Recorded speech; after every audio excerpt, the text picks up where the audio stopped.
কেমন আছো তোমরা সবাই? আশা করি ভালো আছো। আজকে ব্লগটা শুরু হচ্ছে বাঘাযতীন বাড়ি থেকে। আমরা আজকে এসেছি বাঘাযতীন বাড়ি, কারণ হচ্ছে আমার বোন আর হচ্ছে ছোট্ট পুচকে মানে বোনের ছেলেটা এসেছে। তা আমি তো মাঝখানে একবার এসেছিলাম, কিন্তু সেদিন আর থাকা হয়নি। আজকে রাতটা আমরা এখানে থাকবো। তা আমি বাড়িতে ঢুকেই নাকে একটা অদ্ভুত গন্ধ আসছে, মানে সেটা হচ্ছে ইলিশ মাছের গন্ধ। তা আমি যখন দেখতে গেলাম, ইলিশ মাছ মা ভাপে করছে। আমার পিসগুলো দেখেই মনটা, মানে পিসের সাইজগুলো দেখেই মনটা একদম আনন্দে ভরে গেল। তোমাদেরকে দেখাই চলো। বাড়িতে ঢুকেই দেখছি জামাইয়ের জন্য হচ্ছে ইলিশ, আর সেই ইলিশের সাইজটা একবার দেখো, ওয়েট। এই যে মা আলাদা করে তুলে রেখেছে, এই হচ্ছে ইলিশের সাইজ।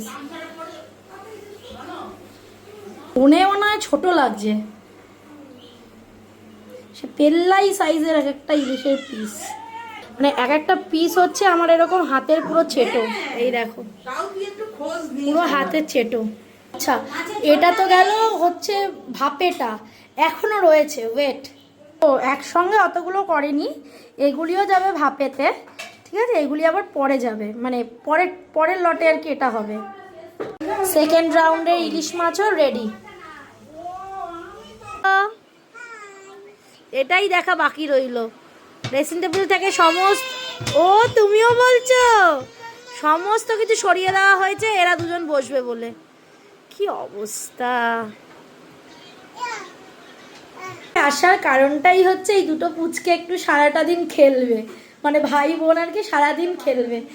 দূরে থাকে তো বোন, তা পায় না তো খুব একটা দুটো বাচ্চাকে, তাই আজকে এসে থাকার কারণ, যাতে ওরা একটু খেলতে পারে বেশিক্ষণ সময়। দুপুরবেলা মেনুতে কি কি আছে সেটা তোমাদেরকে দেখাই। লাউ দিয়ে, বড়ি দিয়ে, কুমড়ো দিয়ে একটা তরকারি, পটলের খোসা, ঝিঙের খোসা, আর তার সঙ্গে হচ্ছে ইলিশ মাছের যে তেলটা থাকে সেটা দিয়ে একটা বাটা।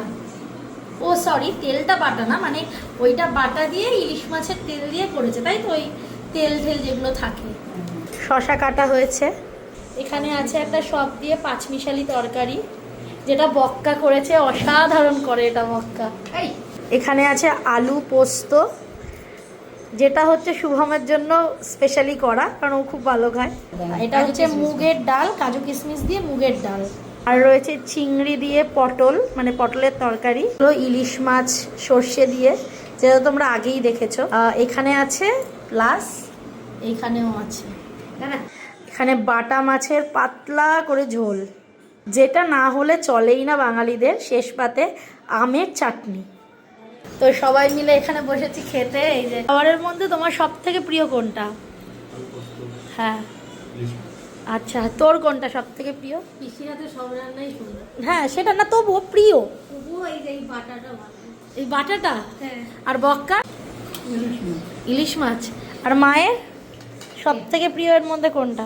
কোনটা প্রিয় বলো? আমার এখন মাছটা, আগে মাছ খেতে ভালোবাসতাম, এখন এই ব্যবসা করি এর জন্য মাছ ভালো লাগে না। এখন বাটা এইসব ভালো লাগে, তার সঙ্গে একটু আলু ভাজা, আলু সিদ্ধ, বাহ, এইসব দিয়ে ভালো লাগে। ঠিক আছে, এখন আবার খেয়ে দিয়ে কথা হবে। দুটো বাচ্চাই ঘুমিয়ে পড়েছে। যাই হোক, এখন আমরা খেয়ে নিই এই ফাঁকে।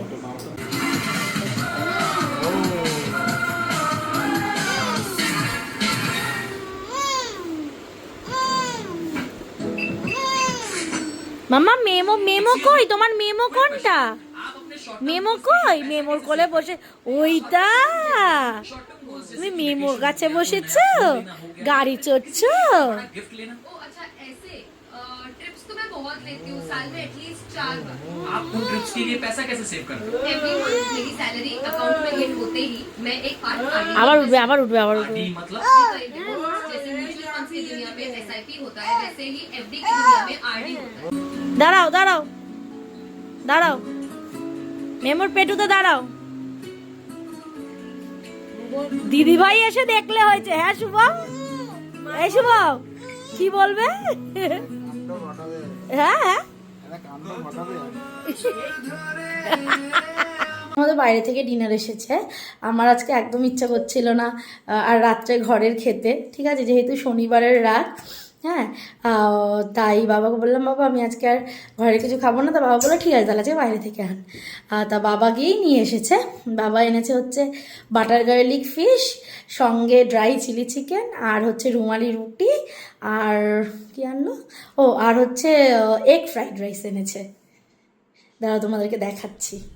ড্রাই করে চিলি চিকেন, এখানে হচ্ছে বাটার গার্লিক ফিশ, আর এখানে হচ্ছে এগ ফ্রাইড রাইস, আর নিচেও রয়েছে, আর এই দিকে রয়েছে হচ্ছে রুমালি রুটি, এদিকে রয়েছে রুমালি রুটি। তাহলে আজকের ব্লগটা এখানেই শেষ করলাম।